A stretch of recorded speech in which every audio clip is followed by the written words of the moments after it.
నరుడు దిష్టికి నల్లరాయి అయినా పగులుతుందంటారు. ప్రస్తుతం అదేదో పెద్ద దిష్టి తీయించుకోవాలనుకుంటా అల్లు అర్జున్. ఎందుకంటే 1700 కోట్ల రూపాయలు దాటింది పుష్ప కలెక్షన్స్. తెలుగులో వచ్చింది కేవలం 350 కోట్లే. హిందీలోనే దాదాపు 700 కోట్ల రూపాయలు వచ్చింది. ఒక ముంబైలోనే దాదాపు 200 కోట్ల రూపాయలు దాటింది. ఆ విధంగా నార్త్ ఇండియాలో ఒక ఆట ఆడుకుంటోంది.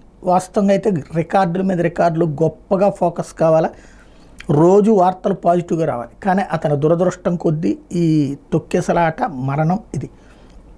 నిద్రలేని రాత్రులు గడపాల్సిన పరిస్థితి ఇప్పుడు ప్రభుత్వము పోలీసులు సృష్టించారు. అందులో భాగంగా తనకి నోటీసులు, మామూలుగా ఎవరైనా నోటీసులు ఇచ్చి విచారణ చేసి ఆ తర్వాత అరెస్ట్ చేస్తారు. ముందు అరెస్ట్ చేసేశారు.